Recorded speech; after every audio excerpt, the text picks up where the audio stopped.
CD 1, Track 11. 1. Since I've been living on my own, shopping for food has become a real problem. Why? Because most of the cheaper products in supermarkets are sold in big packages or multiple sets. It's difficult for me to eat everything before the best before date. So, to cut down on costs and avoid food waste, I've learnt to plan a weekly menu in advance. Now I walk around the store with a shopping list and look for the food I know I will use. If there is a special offer on a multiple set, I'll take it and freeze it for later. I've also started buying frozen vegetables, which are just as healthy as fresh ones, but won't go bad so long as you keep them in the freezer. 2. Hi, Sylvie. What are you reading? The results of the survey I took part in last month. What was it about? Convenience food versus takeaway meals. While I was shopping in a supermarket, I was asked by a researcher about my preferences and level of satisfaction with the freshness and quality of ingredients in both kinds of ready-made meals. Let me guess. You said you preferred convenience food to takeaways. Am I right? Yeah, you know. I prefer to get pre-portioned ingredients and just heat them up at home. I can also buy them in bulk and use them whenever I want. Takeaway meals should be eaten right away and are usually more expensive. That's true, but they are also healthier. Food that can be stored on the shelf for weeks on end is usually highly processed and, consequently, does not have a lot of nutritional value. Looks as if you are agreeing with the majority of the respondents.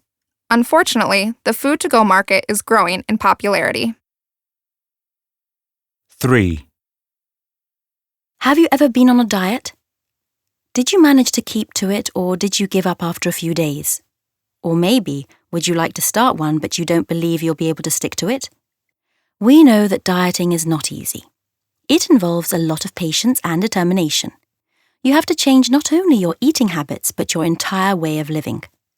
Our company is here to help you introduce these changes smoothly. We are offering a meal kit service called Diet Zone. Choose from vegan, paleo, or gluten-free options and have ready-made meals delivered directly to your doorstep. We guarantee high-quality, tasty meals prepared by qualified chefs and dietitians, served in eco-friendly packaging. All you need to do is contact us on www.dietzone.com. 4. Today we are hosting Vicky Jones, an expert in British cuisine. Good morning, Vicky. Good morning, everyone, and thank you for inviting me. British cuisine still has a bad reputation, doesn't it? Well, unfortunately it does, but there is much more than fish and chips on British restaurant menus. Obviously, the country, especially with all of its numerous royal celebrations, can not only have plain, uninteresting and heavy food. You are right. Coronations and royal weddings have always inspired chefs to create something extraordinary. Yes, and as a result, some dishes that were created for a particular royal occasion later became a popular convenience food. Let's take coronation chicken, which was invented for the Queen's coronation, as a good example. Then there's beef Wellington or Victoria sponge, a cake named after Queen Victoria. Now you can find them ready-made at supermarkets throughout the country. You haven't mentioned my favourite, sausage rolls. What's the story behind them? Well, it's quite the opposite to what I've just described. Sausage rolls started out as a cheap but nutritious meal for the poor, but were then improved by chefs and are now served as snacks during quite aristocratic events. No British party is complete without them.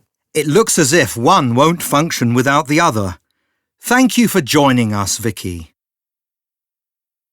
5. Hi Mark, it's Mum. I got your message and I'm phoning with the recipe as it's faster than typing. To make cranberry pancakes, you need 1 cup of fresh cranberries, 1 egg, a cup of milk, 2 tablespoons of butter, 1 cup of flour, 1 tablespoon of sugar or honey, 1 tablespoon of baking powder, and a pinch of salt. Now, first take a bowl and beat the egg.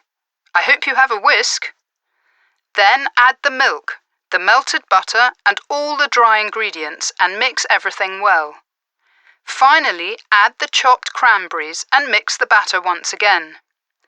Now, heat some oil in a frying pan and pour a small amount of the mixture into the pan and spread it over the surface with a wooden spoon. When bubbles begin to appear, turn the pancake over with a spoon or a small spatula and fry the other side. And that's it. Enjoy your meal!